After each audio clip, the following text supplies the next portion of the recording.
नमस्ते, म डाक्टर नमराज पाण्डे अजिर्णको बारेमा र खाना नपच्ने विषयमा कुरा गरिरहेका हुन्छौँ। त्यसै सन्दर्भमा आज हामी कुरा गरौँ किन चाहिँ तपाईको कसै व्यक्तिहरूलाई चाहिँ एस्पाइरोली इन्फेक्सन जुन कीटाणु हो त्यसको चाहिँ एकपटक औषधि खाइसकेपछि पुनः भइरहन्छ र पेट चाहिँ डिस्टर्ब भइरहन्छ, त्यस विषयमा कुरा गर्छौँ है त। र तपाईको चाहिँ यदि अजिर्ण इन्डाइजेसनको बारेमा त मैले थुप्रै कुराहरू बताएको छु। यदि अजिर्णको सही ट्रिटमेन्ट भएन भने चाहिँ तपाईलाई त्यसले ल्याउने उपद्रव अथवा चाहिँ जसलाई कम्प्लिकेसन भनेर भनिन्छ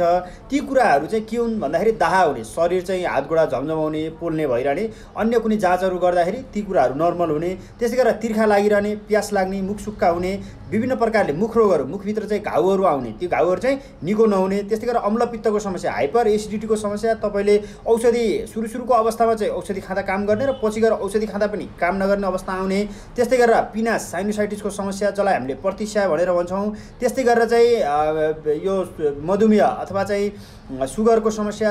पनि के हुन्छ, तपाईँले चाहिँ मेडिसिन खाँदाखेरि पनि तपाईँको आफ्नो चाहिँ कन्ट्रोलमा नआउने, त्यस्तै गरेर पेट दुख्ने भइहाल्यो, पेट फुल्ने र पिसाब सम्बन्धी विभिन्न समस्याहरू पनि र रिकरेन्ट युटिआई इन्फेक्सन चाहिँ भइरहने हुनसक्छ।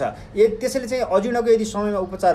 गर्नु भएन भने आउने उपद्रवहरूमा यी बाहेक चाहिँ जस्तो आइबिएसको समस्या, इरिटेबल बाउल सिन्ड्रोम, त्यस्तै गरेर आइबिडीहरू, इन्फ्लामेटरी बाउल डिजिजहरू विभिन्न प्रकारका, त्यस्तै गरेर गुदगत रक्तस्रावजन्य रोगहरू, विभिन्न अल्सरेटिभ कोलाइटिसहरू, अल्सरको समस्या हैन, र एस्पाइरोली इन्फेक्सन पनि पटक दोहोरिरहने जस्तो तपाईँले चाहिँ भइरहने अथवा चाहिँ त्यसको उपचार कम्प्लिट रूपमा उपचार गरिरहँदाखेरि पनि पटक एन्टिबायोटिक्सको युज गर्दाखेरि पनि त्यो समस्या निको नहुने जस्ता